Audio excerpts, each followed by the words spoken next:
Hello guys, this is Tyler. I am the new member of Team Dracokids. Today I'm going to be doing my Revengers deck profile. The only real thing that I've actually done with this deck is I went to a King of Card Fight tournament and placed first in the 44-person Swiss. And we're not going to talk about the top 8. Anyways, my starting unit is Creeping Dark Goat. Like I said, this is a Raging Form build, so the ability to search for grade 3s at a relatively low cost is actually quite good in this deck. It's rather consistent. I've only not hit it a few times, but yeah, that's it for that. For trigger lineup, I play 3 draws, 3 Freezing Revenger. I play 3 stands. The only reason I play 3 stands is if I don't have the ability to pull a Raging Form out, so I still want a little bit of extra swinging power. I play 6 crit. I play 2 Grim Revenger because I don't like it. It looks like a pasty emo kid, and I don't like it. And I play 4 Revenger Air Raid Dragons because he's a badass and he kicks things. Kicks things, makes it dead. And then standard 4 Healing Revenger. The wild card in this deck is Claudas. I only play Claudas to get the extra Dark Revenger out. Wow, blank there. And it's quite easy to get out with one of the grade 1s that I play, and we'll get to that. 1 Dark Shield Maclear, because one of my friends ganked a Revenger one off of me, so I had to play that. I played 2 Revenger Maclear, because it's a Revenger and its art is better. 1 Branbau, because everybody needs 10k boosters. I play 4, a very unpopular choice, but I play 4 Transient Revenger Masquerades, just because I like to draw into them. 7k on back row, obviously a good booster, and then 10k when swinging. So it's a good replacement if I can't get grade 2s. And Dark Bond Trumpeter. You counterblast 1 and you get to search your deck for a grade 0. So this is a good for 2 cards you get to bring out a Blaster Dark Revenger if you search out the Claudas. And if you search out anything but the Claudas, I don't understand why you're searching for anything but Claudas. 3 Barrier Troop Dorints. I was thinking about taking out one of the Masquerades and putting in a 4th, but I don't know. I'll have to see how that build goes. When a Blaster Dark Revenger is called in the same column as it, you get to unflip 1 damage, and since both of their effects activate at the same time, you can actually choose which one you want to do first. So I could either flip it over and then flip the 2 to retire, or I could flip the 2, retire, and then unflip 1. So that's a good combo. Pretty stable in this deck. I play 3 Dark Cloak Revenger Tartus, the grade 1 searcher. Counterblast 2, call a grade 1 in the same column as it. It's the Maka clone. Play, once again, an unpopular choice, 4 Nullity Revenger Masquerades. I just like to draw into them. They're good power. They're 12k swingers on rearguard as long as I have a Revenger Vanguard, which is all of my Vanguards, except for the Goat.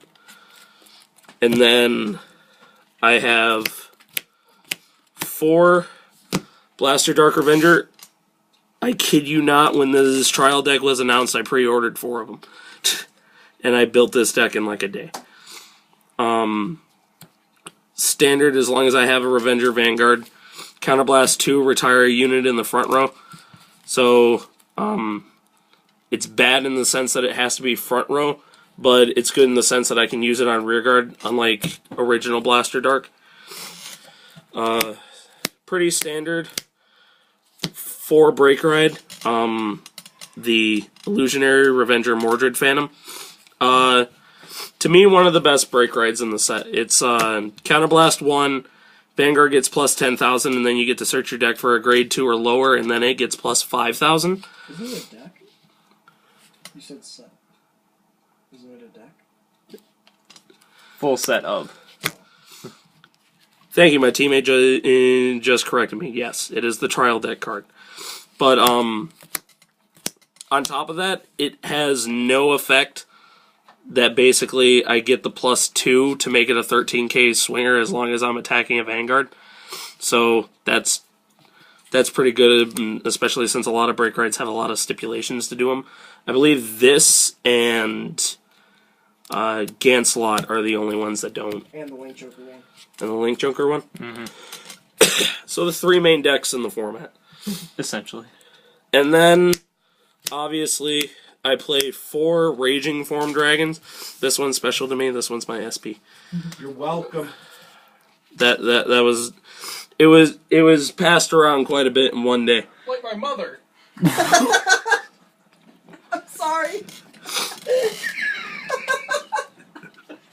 I'm I'm playing sorry. GTA. I can't even watch. So this card literally on pre-release day was pulled by my teammate Dwayne. What was one opponent? It was on release day, not pre-release day. Okay, on release day was pulled by my friend Dwayne, who you should go check out his new Aquaforce deck build, which should be on the channel soon. Conroe sucks. Was traded to my friend Jeff, who just made the comment about his mother.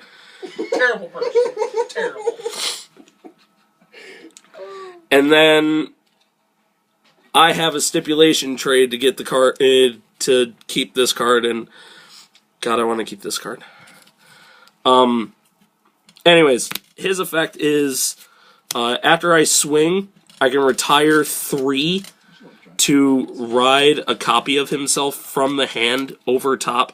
He gets plus 10,000, so I get. It's not necessarily restanding, so I don't get to keep any of the effects. But what I like to do is Sorry, you don't get to keep any of the trigger effects. But what I like to do is I pile triggers onto a Masquerade that I keep on rearguard after I retire 3. Because basically you swing with 1 line, you retire the unit behind him because he's going to get another 10k anyways, and then you leave 1 line open. So you pile all the triggers onto the last rearguard that's open. I won many games in that King of Card Fight tournament because of that. One in particular, I ripped 4 triggers and gave them all to a Masquerade. That was terrifying. Sorry, I'm also sick. Yeah, deck's pretty consistent. I don't really know any other way to make it more consistent, but I don't know. It's don't play Maelstrom Reverse. But yeah, deck's good. Deck's fun. I hope to see you guys out there. Have a good day. And Peace. remember, Conroe sucks.